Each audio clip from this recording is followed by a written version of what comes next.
Mircea, bonjour. Alors aujourd'hui je voulais vous parler un petit peu des cordages pour votre arc.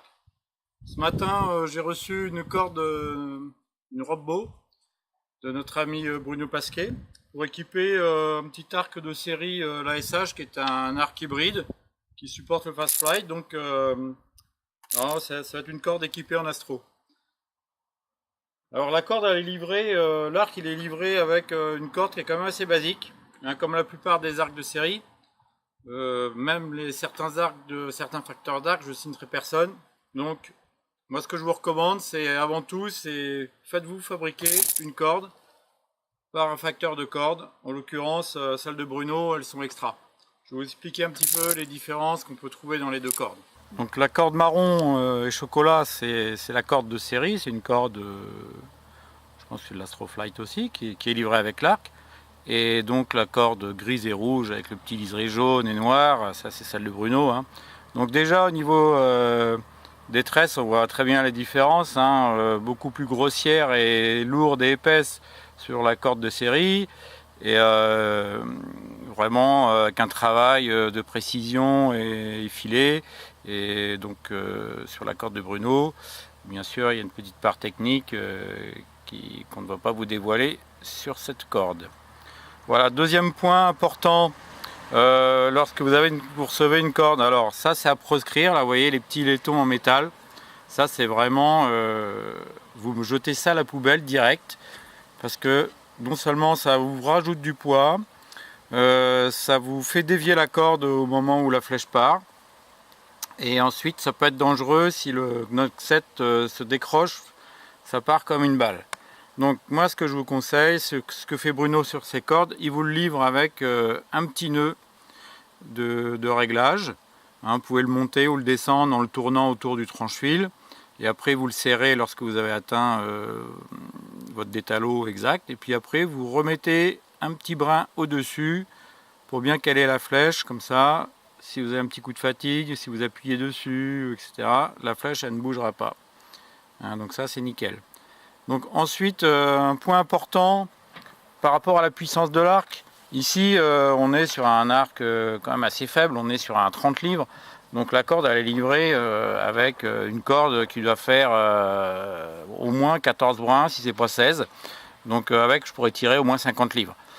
Donc moi, j'ai demandé à Bruno, m'a conseillé, 12 brins, c'est largement suffisant en astro sur 30 livres. Hein. Je trouve que 12 brins, ça vous fait une corde qui est fine, qui est stable, et bien sûr c'est une corde qui va être beaucoup plus légère que cette grosse corde, hein.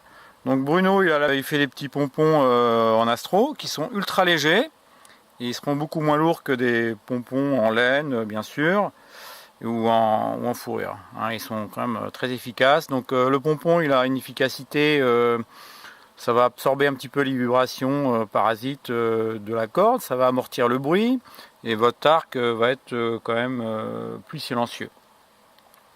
Voilà. Ensuite, un autre petit détail qui est important, comme on le voit souvent sur les arcs tradis, souvent les cordes sont livrées beaucoup trop longues. Donc alors ce qu'on fait pour les mettre à la bonne taille, on leur fait des tours et des tours et des tours. Alors je ne sais pas si vous voyez, je sais pas si on voit sur la corde marron là, le nombre de tours impressionnant. J'ai dû compter, je crois qu'on doit être pas loin de 60 ou 70 tours. Donc votre corde, ça devient un élastique. Donc une corde comme ça, c'est poubelle. Voilà. Vous pouvez la garder éventuellement en secours, mais vraiment que du secours, hein. Donc vous voyez un petit peu là la corde de Bruno. Vous voyez le nombre de tours, hein, il est vraiment limité, le minimum. Et là, vous avez une corde qui ne va pas bouger dans le temps. Parce qu'une corde qui est pleine de tours, c'est un vrai ressort et elle n'est pas stable. Et vous n'aurez jamais le même banc. Donc voilà. Donc ça, c'est une corde qui est faite sur mesure, qui est impeccable. Parler aussi de l'importance du tranche-fil. Je vais vous faire une petite démonstration tout de suite. Un autre point qui est très important sur une corde, c'est le diamètre du tranche-fil. Donc quand vous recevez une corde, quand vous recevez votre arc, le type qui vous a vendu l'arc, il ne sait pas quelle flèche vous utilisez, hein, quelle taille d'encoche vous utilisez. Donc, un bon tranche-fil, il doit être adapté à l'encoche. Lorsque vous commandez votre corde à Bruno, il va vous demander quelle encoche vous utilisez. Une flèche sur le tranche-fil. Voilà. Si vous faites ça juste avec le doigt, vous voyez, la flèche elle part. Donc après vous avez certains arcs, vous faites ça comme ça, la flèche elle bouge pas. Donc c'est-à-dire que votre tranche-fil est trop gros, votre encoche est trop petite. Au contrario, si votre flèche elle tient pas debout comme ça, si elle tombe tout seul, donc là votre tranche-fil va être trop fin. Et là vous avez un risque de décoche à vide, ce qui peut être très contraignant pour l'arc, et vous risquez de casser votre poignet ou vos branches. Hein, donc chose très importante, le diamètre du tranche-fil. Voilà, donc ceci étant dit, on va peut-être aller l'essayer cette petite corde. C'est parti.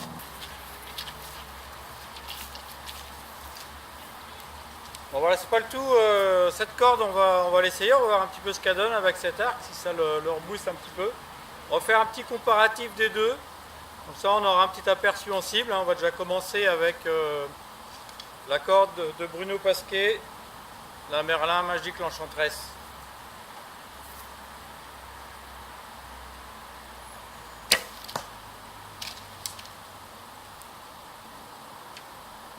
Un flux nu.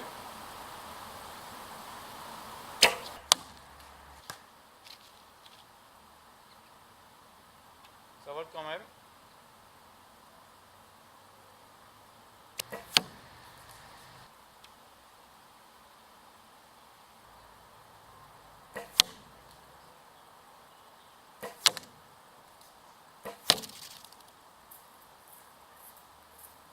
Bon voilà, petit tir à 18 mètres avec la Magique Merlin l'Enchantresse. Quelques petites erreurs de l'archer, mais dans l'ensemble, voilà, on a un arc qui est assez souple, qui est tolérant.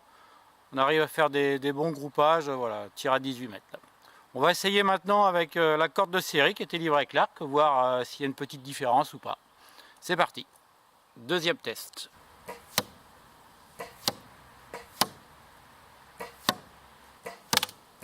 Donc voilà, avec la corde de série, bon, le groupement est un petit peu moins bien. Donc voilà, donc pour conclure, commander une corde à notre ami Bruno, une Merlin Magique l'Enchantresse. Alors oui, le petit truc, pourquoi Merlin Magique l'Enchantresse? Alors Merlin parce que c'est inspiré d'un cordage de marine qui s'appelle la Merlin. Ensuite, magique parce que c'est une corde qui est magique. Et puis l'Enchantresse parce que c'est une corde qui va vous enchanter. Donc c'est pour ça que Bruno l'a appelé ainsi. Donc n'hésitez pas à le contacter, il va vous donner plein de petits conseils, il va vous faire vraiment une corde adaptée à votre arc, adaptée à votre façon de tirer.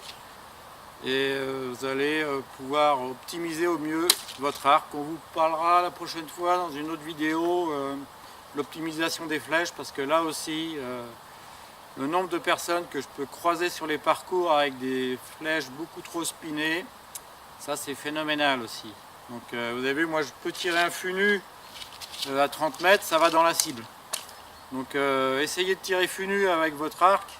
Si ça va dedans, c'est bien, sinon vous avez un petit problème. Voilà, mais ça sera un autre sujet pour une autre vidéo. Amis archers, je vous salue.